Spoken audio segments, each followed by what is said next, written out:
Thank you so much, Neha, and thank you for all joining us. It's really a theme and topic which is important and relevant for every single person. And I'm delighted to have two people who have been in the thick of the action. So, we talked earlier in the day about the relevance and importance of fantasy sport and how many of the leagues have driven consumption, but also how fantasy sport has driven the leagues. In many ways, we've seen a lot of action on the legal spheres as well. And there's almost a legal Premier League going on. We've seen action in Punjab, we've seen action in Rajasthan, Bombay, more recently in Chennai, and of course in Delhi as well. And we have both Vaibhav and Santosh who've been thick in the middle of this action. And I'm sure our audience is really eager to hear about their thoughts on where we stand on the legal front and where we are likely to go. So just to open the floor, I'll request Mr. Matthew to give us a brief overview on where we stand on the law relating to fantasy sports. Where have we got to, and where do we think we have to go? At a simple level, is it legal to play fantasy sport? Is it legal to offer fantasy sport? And is it legal to offer fantasy sport for a profit? Mr. Matthew, over to you. Evening. Good evening, everybody. I see Mr. Gopal Jain has also joined. So if Mr. Jain wants to start, because even though it was informed that... No, you go ahead. Okay. Because in our profession, we have to respect seniors, and you are the most senior-most person in the group. So I thought you should start. So anyway, if Mr. Jain can be added, I think you should start, sir, because... Sure. Am I audible? Yes, Mr. Jain. Yes. Yeah.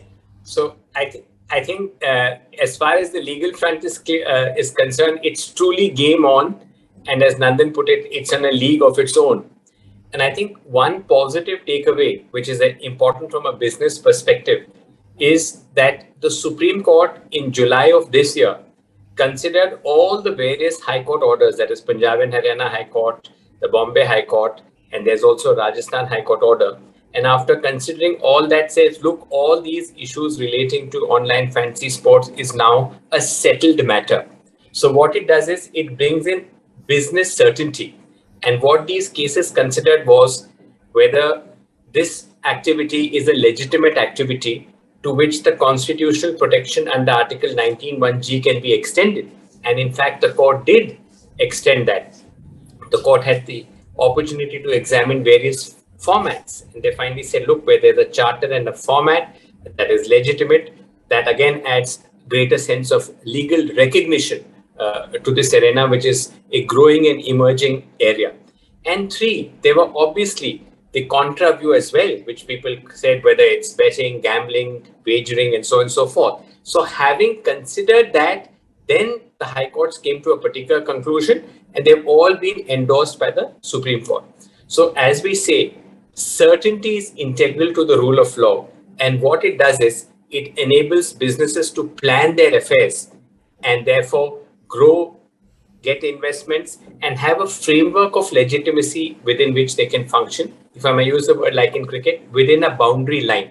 So it's a very good positive step, because these issues have been litigated years on end, and to finally see several high courts converge on a particular viewpoint, and all of them being duly recognized by the Supreme Court in its order, I think is a very good judicial seal of approval or imprimatur on this area. And that, as I said, augurs well for certainty and for business continuity. Thank you, Mr. Jain. And over to you, Mr. Matthew. How much can we read into the Supreme Court decision? What is the extent of the precedent created by that, and what are its limitations? Yes. And then as far as Gaming Act and its interpretations are concerned, as early as in 1968, the Honorable Supreme Court had occasion to consider Satyanarayana's case, where the Lordships held that Rummy is essentially predominantly a game of skill, and therefore the Gaming Act would not apply. Thereafter, in 1996, in Dr. Lakshmana's case, their Lordships held, interpreting the Tamil Nadu provisions to hold that horse racing is concerned, it is also a game of skill, and it does not amount to a game of chance. essentially, most of these litigations we have seen is driven by the Police Act and the ancillary powers, whereby they wanted to prosecute people for indulging in a game of chance in terms of gambling, betting, etc. Now, the shift seems to be now after the Dream 11 related litigations happen, I would just compartmentalize, just adding to what Mr. Gopal Jain also said, that first judgment was from Punjab and Haryana, Varun Gambar's case, where there was a litigation initiated to initiate prosecution against Dream 11, stating that it is violating the provisions of the Public Gambling Act of 1867. There, after interpreting what was the scope of the so-called activity carried out by Dream 11, His Lordship Justice Amit Rawal held that it will not come within the purview of the Gaming Act, the provisions of the Public Gaming Act, and held that a direction as sought for in the writ petition would not lie. That was challenged before the Supreme Court and the SLP was dismissed. Thereafter, two litigations happened in the state of Rajasthan. There, the challenge was twofold. In the first writ petition filed in Chandra Shukla, what happened was he sought for initiation of prosecution proceedings, and relying on Varun Gambar's case, the Rajasthan High Court held that a direction cannot be initiated for initiating action criminal proceedings. But the second writ petition filed before the Rajasthan High Court was twofold. One was that action should be initiated for prosecution. Secondly, the GST being paid was only at the rate of 18%, but it should have been 28%. Now, what has happened is, in between, there was a litigation which happened in Maharashtra, where their Lordship of the Bombay High Court specifically held that prosecution cannot be possible. Secondly, since it doesn't come within the definition of gambling, entry, the 28% would not apply, and 18% GST is being correctly paid. Now, that matter was carried in appeal by the petitioner in the Punjab and Haryana High Court. Varun Gambhir filed an SLP against the Bombay High Court before the Supreme Court, and that SLP was dismissed. Subsequently, the state of Maharashtra filed a SLP. In that, in March 2021, there was a stay granted of the operation of the judgment of the Maharashtra High Court. But thereafter, when there was a challenge against the Rajasthan High Court, the Supreme Court categorically, that was what was pointed out Mr. Gopal Jain also, that only the issue regarding GST is left open. As far as prosecution related to betting, gambling, etc., the issue is no longer res integra. And as far as online sports fantasy games are concerned, it will not come within the definition of betting or gambling. So there cannot be a prosecution as far as this particular activity is concerned. So that is as far as the legal provision is concerned. Now, as far as the litigation in Madras is concerned, probably Vaibhav can explain in detail that particular litigation, which is the recent one. So I'll just request Nandan to just go to that. Thank you, Mr. Matthew. I think that we'll leave the Madras High Court to a little bit later. But Vaibhav, just talking about what Mr. Jain and Mr. Matthew have talked about, looking at historic precedent, which is quite generic, it comes from rummy, it comes from horse racing, to more recent precedent in the High Courts and now in the Supreme Court, which is specific to fantasy sport. Some would argue very specific and specific to certain formats.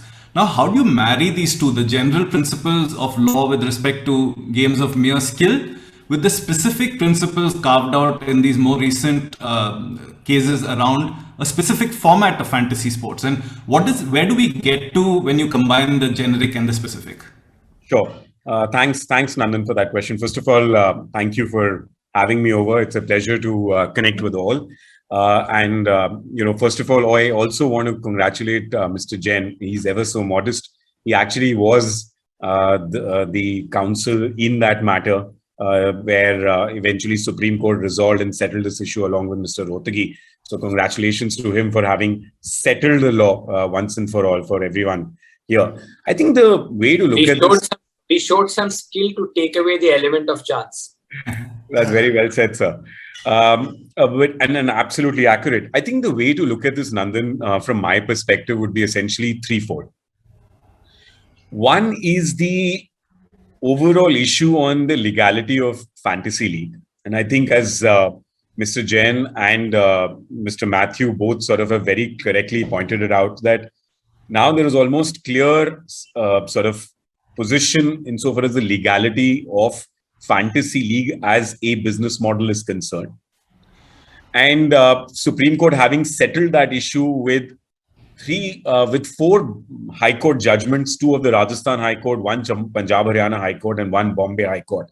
So there is generally legitimacy to Fantasy League as a business model. And I'll get into some specifics to address your question in a moment, Nandan. That's one part of it. The second part is that there are, of course, as there is an entry called betting and gambling under the state list, there are states that are continuing to make attempts to ban and or prohibit games of skill. And when they try and prohibit games of skill, what it brings within its fold is also Fantasy League by its necessary implication. And the third bucket is the overall framework for gaming law and which way it will move, in terms of as next steps forward. So I'd sort of really want to bucket into three parts. I think what is very clear is that as gaming laws stand in most parts of the country, we have the Public Gaming Act of pre-independence era, which got its legitimacy under the provisions of the Constitution, which got then respectively adopted by different states, because ultimately betting and gambling is a state subject. And under the scheme of those statutes, there is a specific provision which says nothing in the act shall apply to games of mere skill. It's constitutionally laid down jurisprudence starting from RMDC Chamar Bagwala, leading up to Satyanarayan, to Lakshmanan, and several other judgments, which are very categorically laid down that when you look at the exception of games of mere skill, every game for that matter, whether it's cricket, football, there is an element of chance, there is an element of skill, but the key test really would be that whether skill outweighs chance. And to that extent, I think when a particular game skill is outweighing chance, it will attract that exception of games of mere skill. And insofar as all of those states, which are those standard statutes of Public Gambling Act and their adoption, and where there's an exception for nothing in this act shall apply to games of mere skill, and games of mere skill being interpreted to mean where preponderance of skill outweighs chance, with the kind of judgment that Mr. Jain has been able to obtain from the Supreme Court and the way the position of law is marching towards, I think now it's absolutely certain and clear, and congratulations to the entire Fantasy League industry that we are moving in the right direction where the business has been completely legitimized. The second key point, Nandan, to that is, and the specifics, I think the question that you were alluding to, is the fact that ultimately all of these questions arose in the context of a particular business model of Dream11. And, kudos to Dream11 for sort of really setting the benchmark in terms of standards of governance and checks and balances. But eventually, each one of those judgments have been delivered looking at the terms and conditions of how Dream11 conducts their business model. That is not to say that there is no scope for innovation, as you were alluding to earlier, Nandan. But certainly, that is the business model which has been interpreted, where the court came to the conclusion in Punjab, Haryana, and so did Rajasthan and Bombay, that look, applying these rules, we believe that skill outweighs chance. And once they reached to that conclusion, then the Supreme Court stepped in to say that the position on this subject matter is settled. I dare say that tomorrow there are creative experiments around trying to push the envelope on some of those rules. I think we would still need to make that analysis and assessment that does skill outweigh chance insofar as those formats of fantasy leagues is concerned. Because I think that will be the key premise on which and the foundation on which we will be able to formulate opinions. But certainly if it overcomes that barrier where practitioners such as you and me, professors of mathematics and quantitative analysis, come to conclusions that skill is outweighing chance in those formats of fantasy league with the stamp of certainty that Mr. Jain has been able to obtain, I think we are home in game. So that's one bucket. And the second bucket is overzealous states where they're trying to ban even games of skill, which by necessary implication brings within its fold, fantasy league games, how we deal there and how Madras High Court judgment's been an important development. Maybe we'll talk about that in a bit. And how similar such judgments in other states one expects and what impact that may have to bring further finality to the subject matter. Fantastic, Vaibhav. I think lots of lessons to take from that. One, that everything that you call fantasy isn't automatically legal just because you have a Supreme Court precedent. And also, it's not that if you do not exactly the same format as the one approved by the Supreme Court, it doesn't mean that you're not legal. So taking that strand forward, Mr. Jain, we see these new legislations coming from different states.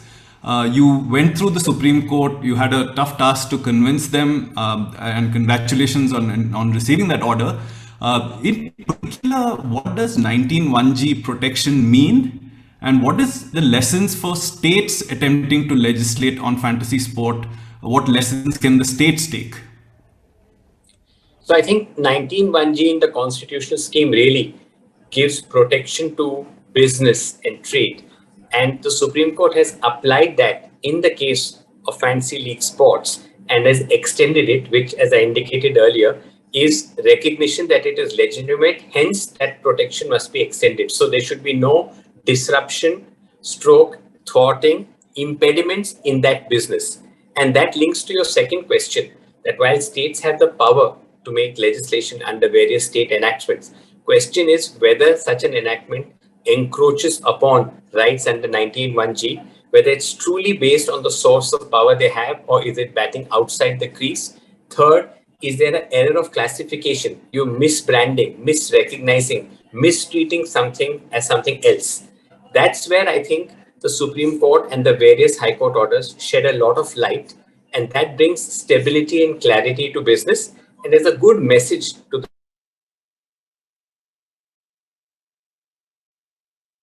Madras High Court order that also then completely tested what is the outside their purview, remit, or jurisdiction, so as to put it. So it's a very clear messaging on two fronts. A positive message by the Supreme Court thwarting several PIL-centric attempts to ban this or to attempt prosecution. And in that course of the game, as we may call it, and equally for those who are making enactments or legislation, they must take cue and guidance from what has happened thus far so that you don't do something which is illegal or unconstitutional. And there I think the Madras High Court judgment is truly a landmark judgment, and it has tested jurisprudence in the context of this sector. So why the Supreme Court ruling now as opposed to from the 60s and 70s? It is customized and curated to our specific sector. And that is where I think is the biggest takeaway for business, and a message, positive or negative as the states may see, that please function within the constitutional boundaries which you have and do not encroach beyond it, because if you do, then the Madras High Court is one such example which has denuded them of that power as far as games of skill are concerned. Fantastic, Mr. Jain. Over to you, Mr. Matthew. Just getting into the weeds of making profits. Where do we stand on the issue of an operator making profits offering fantasy sport? So one is even taking stakes, but the second is making profits. Is there some concern for operators there? There are two things. Just adding to your question on 19(1)(g) right also. One takeaway from all those judgments where we did not have a fundamental right to trade if it is we are dealing in something under the res extra commercium angle. Now, once it is declared by the court that if it's a game of skill, then 19(1)(g) right would apply. For those who are not legally trained, now things like dealing in liquor, etc. have been held to be res extra commercium, where you don't have a fundamental right to trade, where you don't have a 19(1)(g) right. Now, after the declaration that if it is a game of skill, you will have a fundamental right to trade, then all these protection attached to 19(1)(g) and 19(6), etc. would apply. Now, coming to the question regarding the profitability. Now, once all these legislations have been tested with reference to entry 34 of list 2. Now, when we are admitting that it's a sport, there could be possible legislations being enacted under 33, entry 33, wherein which they could bring in taxes like entertainment tax and all those things could also come in. Now, that is what is now we have escaped from a particular threat in terms of prosecution, etc., so that it is a legitimized activity. Now, when we are entering into a trade, all these taxing aspects and the ingenuity on the part of various state governments to extract whatever they can out of this also will eat into your profitability. So the how we address that itself is something, because when these kind of levies come in, that would eat into your profitability. So once it is entry 33 and the related legislations, it's a new possible area of litigations which we might have to enter. Fantastic. Vaibhav, over to you on the similar question on the right of an operator to make profit. We've seen it argued in multiple cases. Many high courts have actually differed on this, sort of differentiating certain other games, may not necessarily be fantasy, when offered for free versus when offered for stakes, and even going one step further when offered for stakes where the operator is making more than they're spending on offering the game as a mere platform. Where do you think we are on the law on this point? I think it's a great question, Nandan. I think you and I, particularly on the side of advising lots of clients and giving legal opinions, we would have been always confronted with this issue. I don't know about you, but I've definitely lost some amount of my hair trying to reconcile. And where I think, just for the benefit of everybody here and the entire audience, where this entire confusion has arisen is that Mr. Matthew referred to this celebrated judgment of Satyanarayan in 1960s, where they said that rummy is a game of skill. Unfortunately, the honorable judges in the concluding paragraph, because they were actually interpreting this entire matter in the context of and back in 60s, or looking at physical clubs. And lo behold, just so that everybody understands, mostly all physical clubs are all structured as not-for-profit societies. Because that's just the legal structure in which, from a taxation standpoint, also the ability to get concessional land and so on and so forth. So the factual matrix in which the Supreme Court was examining the matter was actually a club that was facilitating games of rummy and was charging a participation fee. And in that context, the Supreme Court concluded, and where there was a criminal prosecution attempted by the police, and then Supreme Court said, no, the gambling law does not apply because rummy is a game of skill. But in the last concluding paragraph, it ended up saying, also in the present facts, there is no evidence to demonstrate that the club is making a profit. If it was doing so, then it would have perhaps been a different thing, words to that effect. And that paragraph has obviously bothered the entire gaming industry for, quite a while. People like you, Nandan, me, we've all looked at that paragraph in the judgment and said that perhaps it's at best an obiter. And to our mind, not even the ratio of the judgment. Because once you've conclusively ruled that a particular game is a game of skill, the person who's facilitating that game, if that person is making profit, that should certainly not have any illegal character to it. And that should certainly not be seen as gambling. Because once you've legitimized a particular business activity to be a fundamental business profession under the constitutional framework, then to say that, anybody who's making profit of that, would be stuck in an illegal situation is bizarre, to put it very lightly. What compounded the problem was that there were certain judgments coming out from Madras High Court and some other courts, relying on this one paragraph in Satyanarayan to say that if you play rummy for stakes, it's illegal. But if you don't play rummy for stakes, then that's absolutely fine. Well, the irony is that if you actually look at the framework under all the gaming statutes, and you look at the way the word gaming house is defined, it's actually defined to mean person who's making profit with the objective of running it as a business, a gaming house, and is making money. And there is an exception for games of mere skill. So it presupposes that you're making money. And then it says that if you're making money from a game of skill, then the gambling law does not apply. That's how the legislative scheme was created. And which is why, Nandan, for the benefit of the audience, when you and I have, teen patti games at our respective homes in Diwali or some of the other religious festivities, our houses are not considered as gaming house because we are not doing it with the objective of making money from the bets that are being played at the house. We are doing it as a pursuit of a hobby. And so to that extent, I think to our mind, the law was always very clear that yes, once a particular game is a game of skill, making profit out of that is not a problem.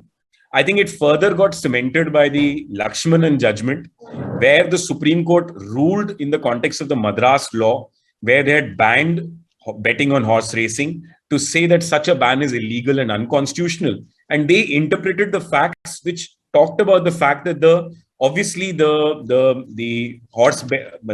place where horse bets were being placed, that particular club was charging a commission. And so you and I have always argued that the Satyanarayan judgment to that extent was impliedly overruled. And so in light of Lakshmanan, the reasoning of all the gaming statutes, which are essentially aimed to look at people who are making profit, and it is in that context they've given an exception for games of skill, presupposes that if you're making profit out of a game of skill, there is no problem. And I think what's also happened is that this issue also got raised, incidentally, Nandan, in Kerala High Court, where Santosh has also argued the matter, and Mr. Matthews argued the matter, as well as in the Madras High Court. And I think the Honorable Chief Justice, and I was involved in the Madras High Court litigations, I can tell you, when the Honorable Chief Justice there looked at the same paragraph, he actually said that what that really means, and I think this is the correct interpretation, is if the house is trying to stake and win something out of the bet. So in other words, if the gaming house is only charging, or the online platform is only charging a commission, which is a fixed commission, then that obviously does not squarely get covered within the paragraph of what that Satyanarayan observation was, even if one was to argue that's a legitimate one.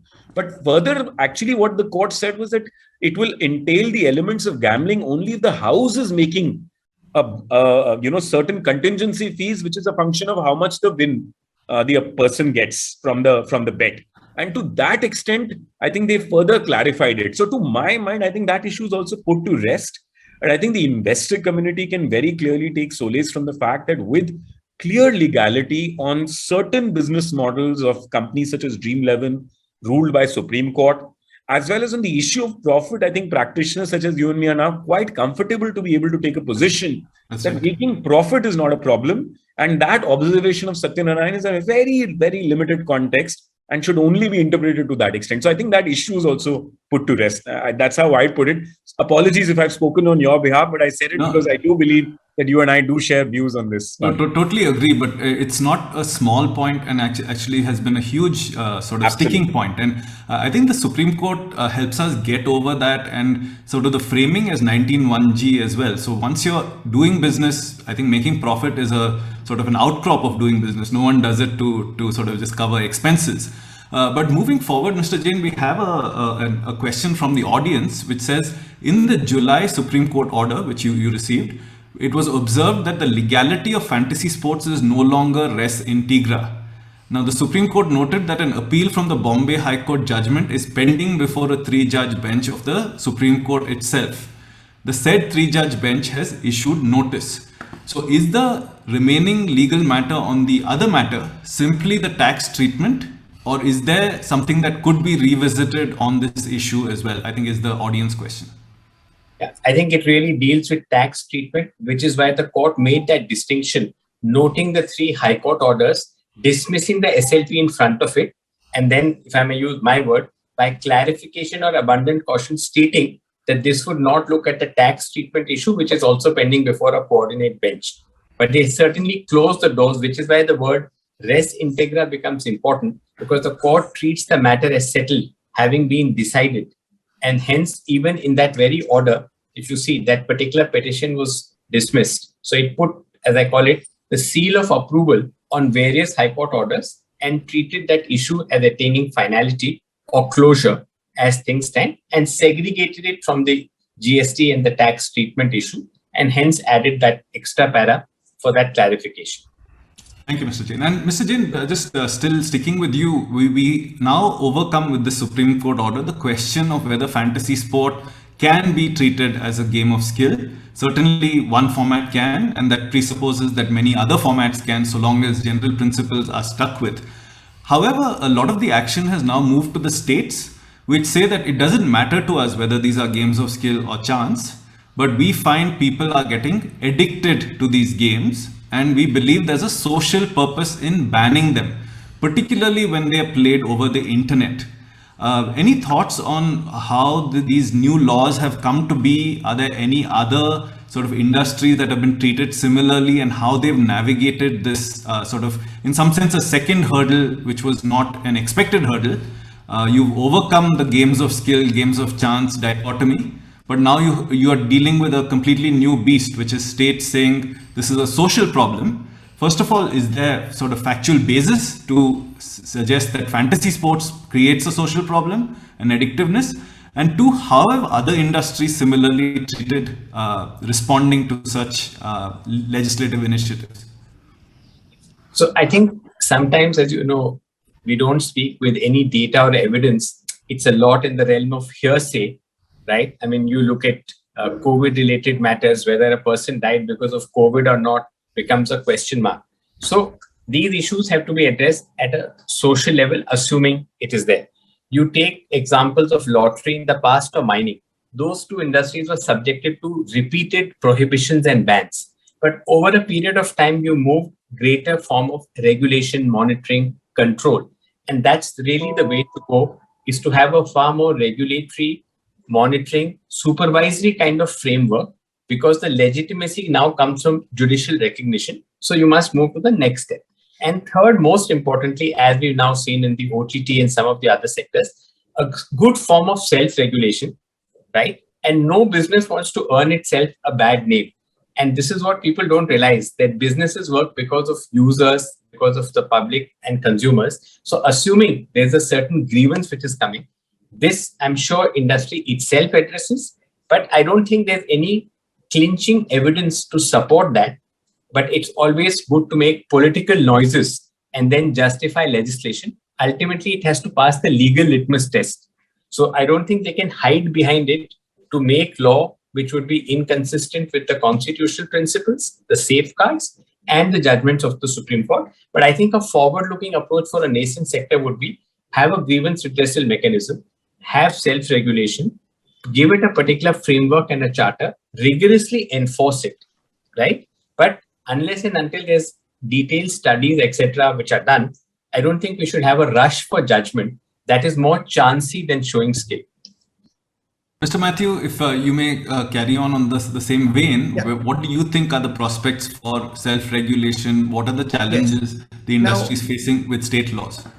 As far as apprehensions, etc., addictiveness, etc., in Kerala also, when the telecommunication towers were being installed, everything used to be blamed on the telecommunication. When somebody had an abortion, anything relating to radiation issue, a lot of people were writing. We have more people who are well versed in WhatsApp literature also, whereby based on just public perception, people have prejudices regarding a particular new thing which comes up.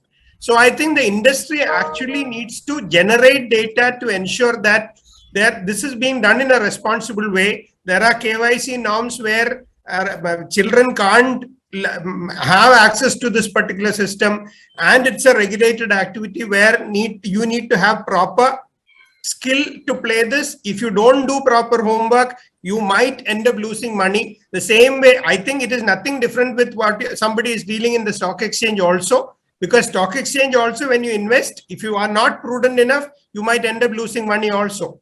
That doesn't make investing in stocks an illegal activity. I think industry as a whole, that is why I think rather than projecting as if we are untouchables, we should have self-regulatory mechanism whereby we are showing to the world that we are a responsible organization. We have a self-regulatory mechanism. That is why Justice Sikri, who is acting as an ombudsman also, would have periodic reviews of what is happening also. And just adding to that interim order passed by the Supreme Court also, they tried to get this issue re-agitated by bringing in the data collected in New York. And that was specifically referred to in that interim order. And it is specifically stated that after referring to the data, it is specifically stated that the matter is no longer res integra as special leave petitions have come up from Punjab and Haryana High Court and have been dismissed by this court as early as on 15/6/2017. Also, SLPs from Bombay have been dismissed. And then it is qualified saying that it is because the state of Maharashtra and the Union of India had not preferred an SLP. So I think as far as litigation regarding it being a game of skill or a chance, etc. is concerned, I think in categoric terms, it has been declared that it is no longer res integra. Thank you, Mr. Matthew. And, Nandan, can I just come? Can I just please, come in for Mr. J. 1 minute? You see, one important takeaway could also be we're in an era of transparency, and as a responsible industry, we have our own data. So that data can be A, made available, B, validated by third parties. It can happen over a period of time. So that will separate the grain from the chaff. And the proof of the pudding is in looking at the viewing pattern and the data, which will speak for itself. And we're in an era of data and going into a digital era and a digital economy. So a bit of transparency and third-party validation can set at naught some of the misplaced apprehensions. And that, I think, we should take a proactive step as an industry to do that. A, we are responsible, we are forward-looking, and B, we are the best source of authentic data. So why have speculation when we have access to data, which should be shared, analyzed, and validated? Thank you, Mr. Jain. And Vaibhav, if I may request you to respond to that first, sort of keeping in mind there's going to the need for innovation, the need that you're not just going to have 20 companies offering the same format. What is the future? You can't go with every single format, wait for someone to sue you and the judiciary to evaluate this. Are there better ways of doing this? No, absolutely. I think it's a very valid question. But I think before I respond to that, Nandan, I think it's important to sort of just pick up on what the Madras High Court has ruled and sort of tie into the entire context of this discussion. I think for the benefit of audience as well, I think it's very important to note that what the Supreme Court has done has, as I mentioned before at the cost of repeating myself, brought finality to the issue of Fantasy League in the context of certain challenges, in the context of certain statutes, in the context of a business model of Dream 11. Now, what it still leaves open to is states and overzealous states, if they come up with a law which bans skill-based gaming, as Tamil Nadu attempted, you will still have issues of challenge before the High Court and, of course, in the Supreme Court. And what would be, of course, a relevant judicial precedent would be the fact that the Supreme Court has conclusively ruled that Fantasy League is a skill-based gaming activity. But inevitably, what happens, Nandan, is that when you're arguing these matters in the state, the Advocate General turns up and says that, but the relevant facts there sort of were in the backdrop of the law which did not ban it. And which is why what has happened is when you look at, three big states, Tamil Nadu, Andhra, Telangana, and then, of course, Kerala in their own way tried withdrawing the notification under the Gaming Act, which allowed Rummy, in which Mr. Matthews also involved along with me. 4 states you've seen in southern India trying to specifically ban skill-based gaming. And it is in that context that the Madras High Court judgment, and kudos to the Honorable Chief Justice for having given such a landmark jurisprudence around this issue. Because all of these other judgments historically are all in the context where state had not taken active measures to ban something. All that was there was a Public Gambling Act. There was a general exception for games of mere skill. And they've applied facts and law to say, so-and-so game is a game of skill, and therefore gambling law would not get retracted. Now, here were attempts being made by states to specifically ban all games of skill. And I think there, the High Court judgment of Madras is a beautiful judgment. It's a big, big march in law, where they've very categorically said that, look, the moment it is a game of skill, Mr. Matthew talked of that for the benefit of audience, there is a concept of res extra commercium. Certain businesses are considered as having some sort of a moralistic issue, such as the liquor industry, lottery, mining, and so on and so forth, where the courts have very clearly laid down that the state has the power to ban those businesses. Whereas if it is not in the nature of res extra commercium, then of course it becomes a business which there is a fundamental right to commit to that profession. What the Madras High Court said is that just because the legislature wakes up one day and starts characterizing these games of skill as game of chance wouldn't make these as games of chance. And they will continue to remain as games of skill. And when you commit funds for a game of skill, then it is not betting, it is not gambling. It is akin to any other business profession that you want to commit funds towards. Mr. Matthew talked about betting in the stock market. Today, you and I can make a educated analyzed commitment of funds to a particular stock, or tomorrow you and I can take a punt on a stock. But that does not change the fact that investing in the stock market is gambling. And what the Madras High Court did was that there was a specific entry called betting and gambling under 34. And the biggest challenge, Nandan, was that the judges themselves are asking the question that should we delineate these two terms, betting and gambling, and say that fine, it's not gambling. So games such as skill-based games such as Rummy, Fantasy League, they're not gambling. But are they going to get, when you're going to be betting on them, will they get covered in the word betting? And therefore, state does have the power to ban them. And there, ultimately, the High Court thankfully ruled in our favor to say that no, the word betting and gambling have to be interpreted conjointly, and they are getting meanings from each term together. And basically what it means is games of chance. And so if you are committing funds for the purposes of a legitimate business, then that's not betting. So, therefore, it's also important to get your right terminology. Instead of you saying bet or stake, you say entry fees.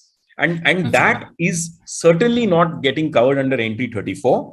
And what the High Court has said is your law is struck down and being violative of the legislative competence, also saying it's manifestly arbitrary, as Justice Sikri had pointed it out, and saying that therefore it is violative, and said, however, it is open for states to look at this issue because there is a separate entry 33, which talks of sports, entertainment and amusements.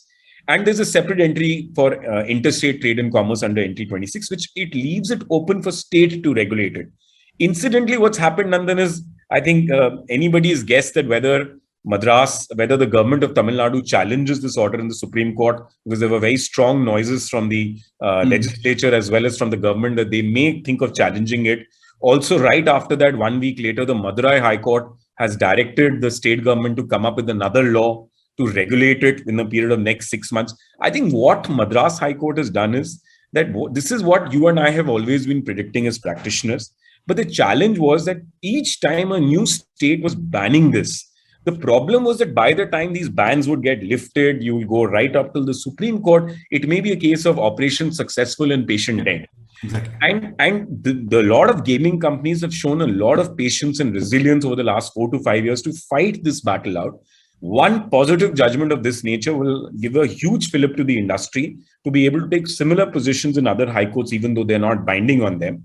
And hopefully we'll see similar march of law in Telangana and Andhra, such that it will then put all the respective states, and the backseat to say that, hold on, I don't think if we were to try and ban it, it's not going to get past constitutional musters. High courts and Supreme Courts will strike it down. Let's talk about regulation. So you will eventually move in that direction of regulation. But until that happens, I think as kudos to FIFS, I think until that happens, industry bodies such as FIFS need to continue to actively self-regulate themselves.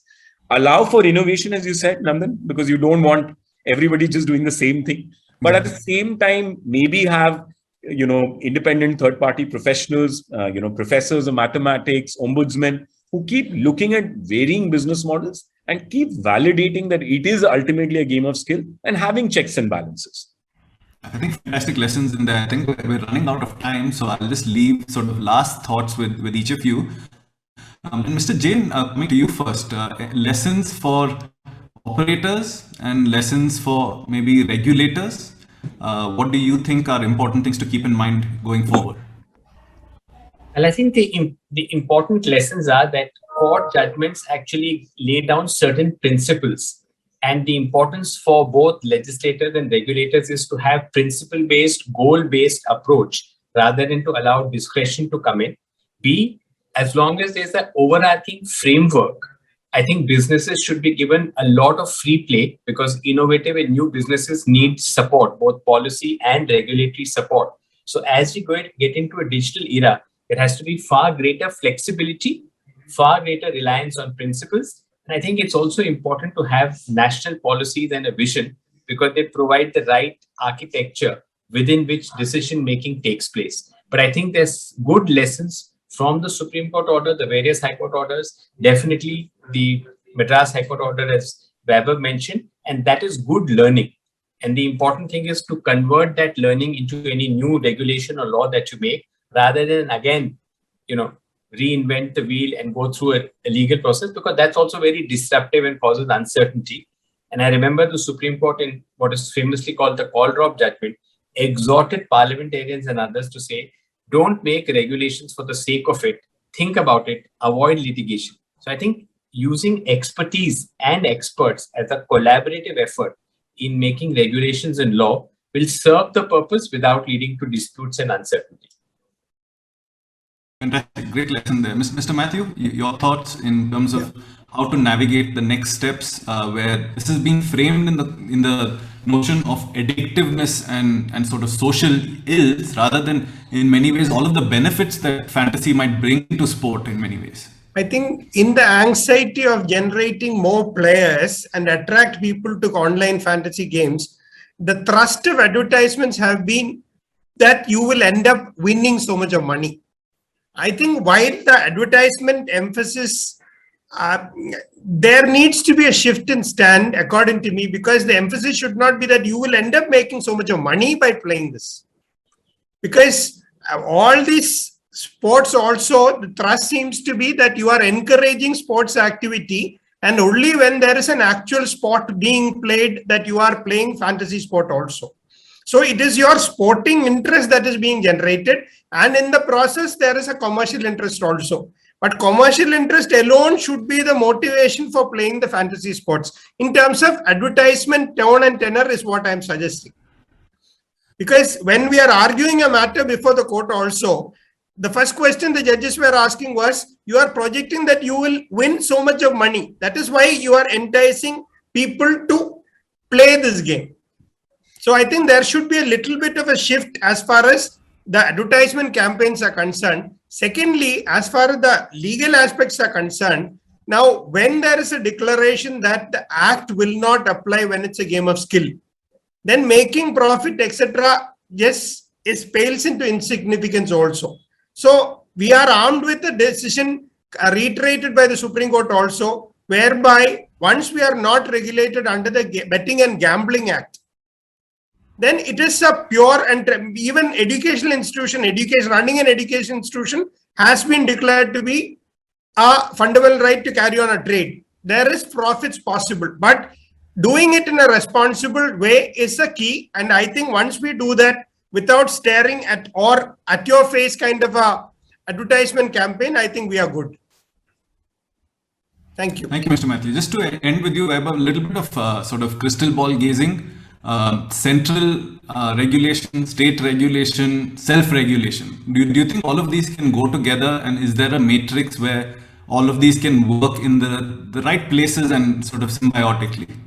No, absolutely. I think, Nandan, very fair question. I think very quickly, the way to look at this is, incidentally, in the past, Nandan, I was representing one company that operated a very infamous video game called PUBG.